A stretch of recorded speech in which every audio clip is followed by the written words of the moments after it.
A temporada de julho está oficialmente aberta já faz algumas semaninhas aí, né? E o anime Maogun Saikyo no Majutsushi wa Ningen Data, embora eu tenha achado ele um pouco rushado demais em certos momentos, os dois primeiros episódios foram bem recebidos, principalmente por contar com uma história ligeiramente diferente e fugindo mesmo que só um pouquinho dos clichêsões que a gente está acostumado na maioria dos isekai. Depois, na parte 3 desse vídeo, eu vou fazer uma análise sobre o anime versus o mangá, e o que vimos nesses dois primeiros episódios foi que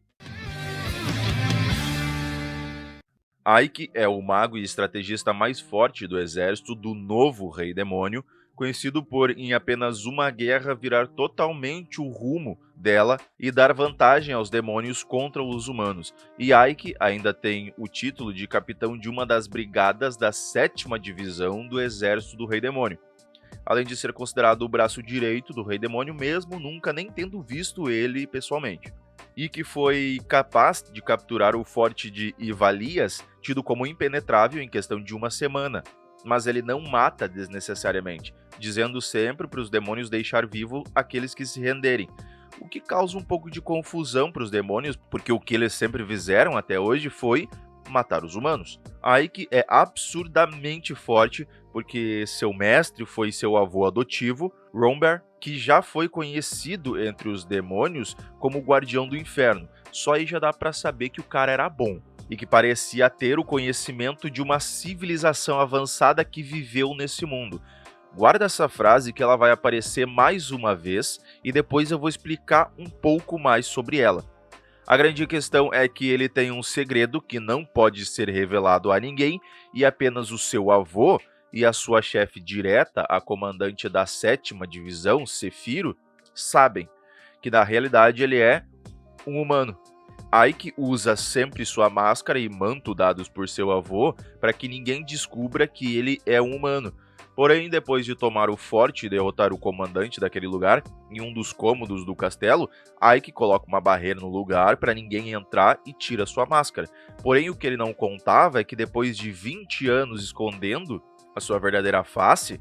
ele fosse descoberto de uma forma tão idiota, sendo que uma empregada ficou escondida embaixo da mesa do lugar, mas quando foi encontrada disse que não contaria seu segredo para ninguém. Em meio a isso, ela bate a cabeça na mesa e acaba apagando. Então Aiki deixa ela presa ali dentro da barreira e um prato cheio de bolinhos para que ela comesse quando acordasse, pois ele acaba saindo para resolver outros assuntos e depois, quando volta, vê que ela tá dormindo, acorda a menina e Aiki acaba fazendo dela sua empregada pessoal, no que 13, que é o nome da menina, aceita super de bom grado. Após a sua gloriosa conquista, ele é chamado pelo próprio Rei Demônio, e quando ele, acompanhado da Sefiro, chegam lá no castelo, ele vê que na realidade é uma Lorde Demônio chamada Dairokuten.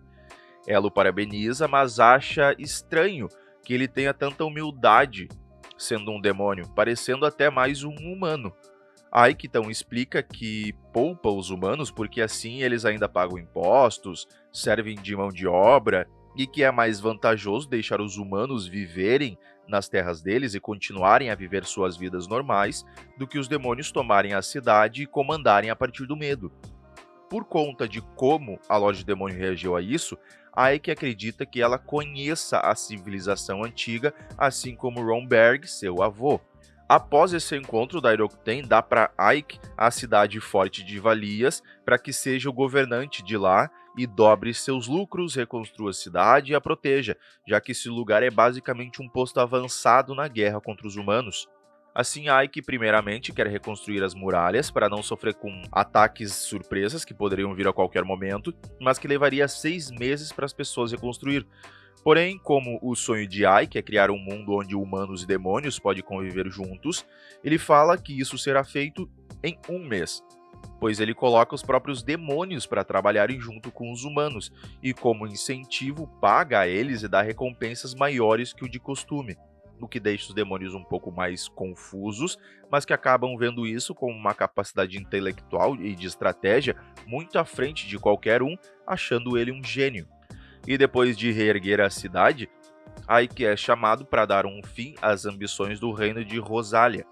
que por mais que os demônios estejam vencendo a guerra, o reino de Rosalia está começando a unir os demais locais e podem sim virar o jogo. Além de que o primeiro lugar a ser atacado seria Ivalias. Então Ike se disfarça de humano, ou na realidade fica normal e tira o disfarce de demônio,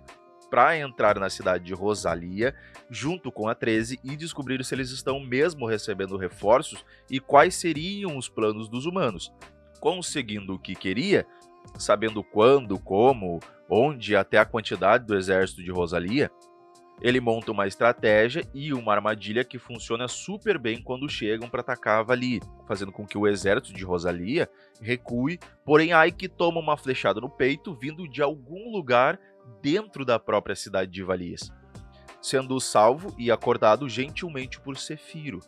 e diz que ele deveria descansar, já que ele, por mais que tenha sido curado por ela, ainda é um humano. Lá no reino de Rosalia, o vice-comandante Gaurócia, por causa do exército ter recuado, pede a prisão imediata da comandante daquele exército, que era a capitã Aristea, conhecida por suas incríveis habilidades em batalha. Já em Avalias, Ike tenta entender de onde diabos veio aquela flecha, quem teria conseguido se infiltrar no reino, ou até mesmo se é possível que tenha sido um demônio que tenha feito isso. Depois conhecemos a Succubus Lily, que é apaixonada por Ike e que basicamente a virgindade dela é uma oferenda a ele, e que nos dá algumas cenas cômicas quando discute com a empregada ou com seu fiel escudeiro Cabeça de Porco.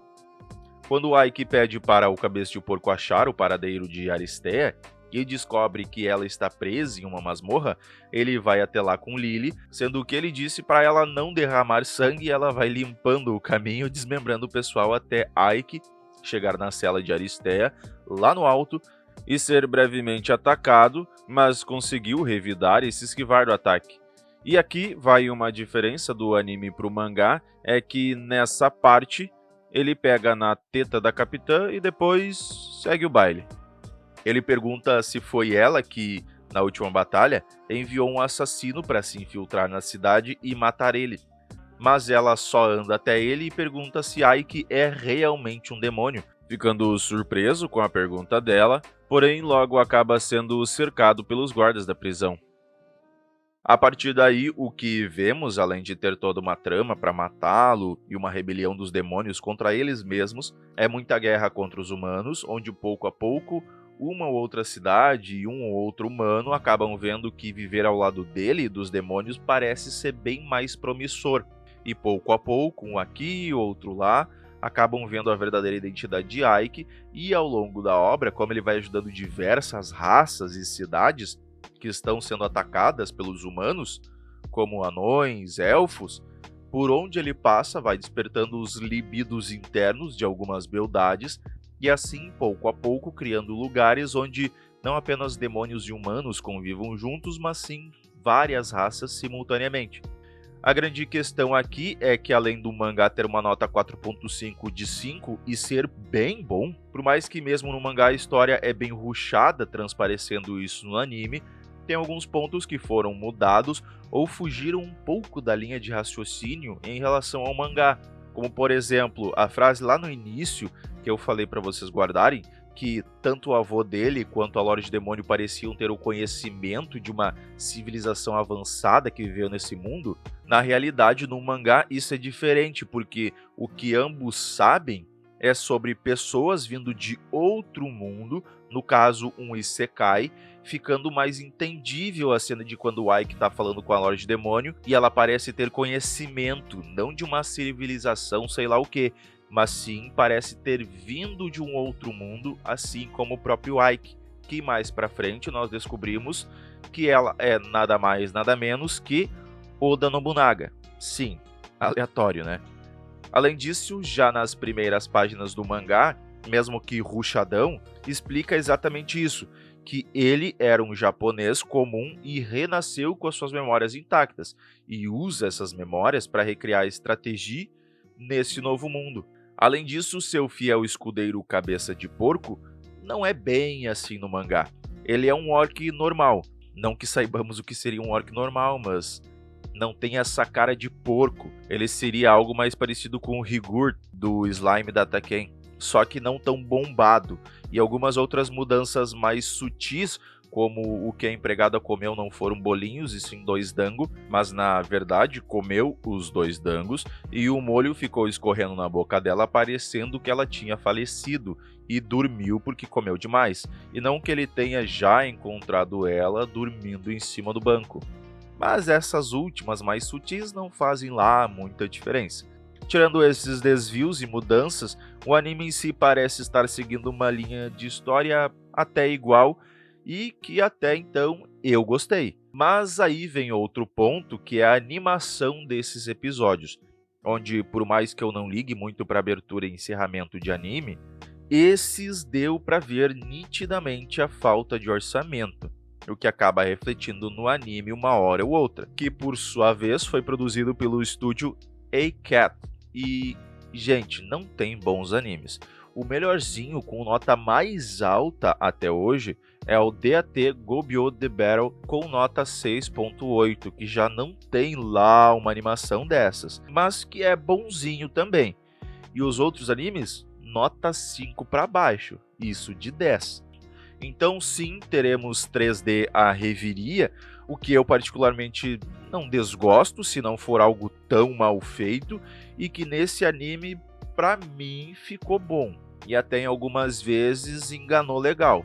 Também não vai ter lutas com grandes animações, vai ter uma ou outra cena meio tensa em questão de animação, mas é aquela coisa, né? Eu ainda acho que pela história ser deveras interessante e levemente diferente do que anda saindo, para esse nível fica bem bonzinho de assistir e é um anime bem interessante que com certeza eu vou acompanhar até o final. Se você não sabe, vai saber agora que aqui a sua opinião é a mais importante, por isso que eu sempre peço e quero que você me diga o que achou desse anime, se já assistiu, ou vai ou não vai assistir, se já leu o mangá e concorda comigo ou discorda de mim em todas as análises feitas. Deixa seu comentário, críticas e sugestões. Meu muito obrigado e valeu!